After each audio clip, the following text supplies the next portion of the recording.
Hello everyone and welcome. Today I will be covering the topic of ATC communications in RFS.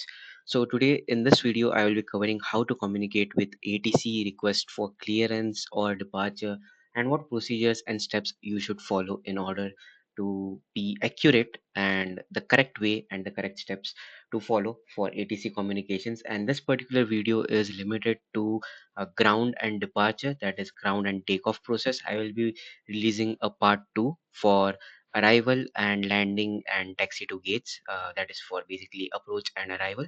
There will be a second part coming up for ATC communication. So without further ado, let's get into the video and let's get started. So the first step in ATC communication is to collect the ATIS information.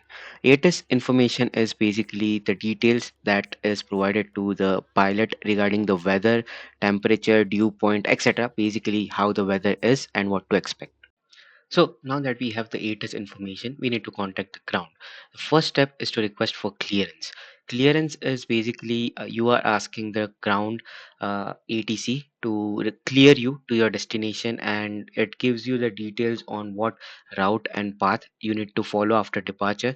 You will basically hear something like transition, Alpha, Lima, Victor, etc. So that is basically providing you with your initial flight level, altitude, after departure, as well as your clearance to the destination airport and other routes that you need to follow and procedures that you need to follow after departure. So that is what the clearance does, and that is the very first step after you contact the ground.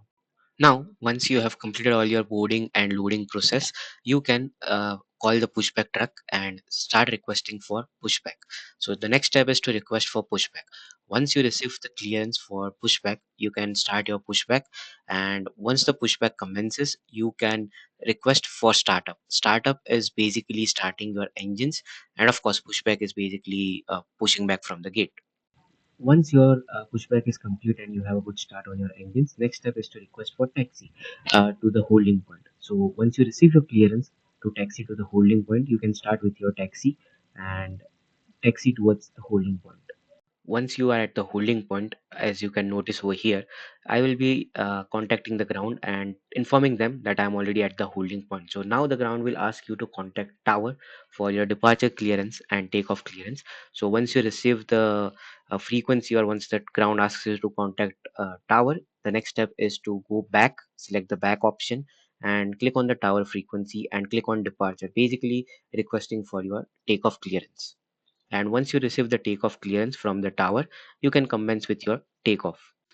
Now, after reaching 3000 feet of altitude, as you can notice at the bottom of the screen, you need to inform tower that you have passed or crossed 3000 feet.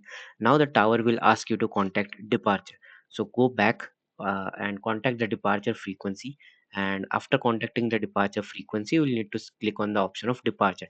That is basically you are contacting the departure, letting them know about your current heading, position, and altitude. And basically, you will just get a standard response of follow your flight plan. So that is how you communicate with ATC while you are on the ground and while you are departing. uh, this is how communication with ATC works in RFS. I hope this video was helpful, and if you guys have any further questions, do let me know in the comments below, and don't forget to leave a like and subscribe to the channel. Thank you.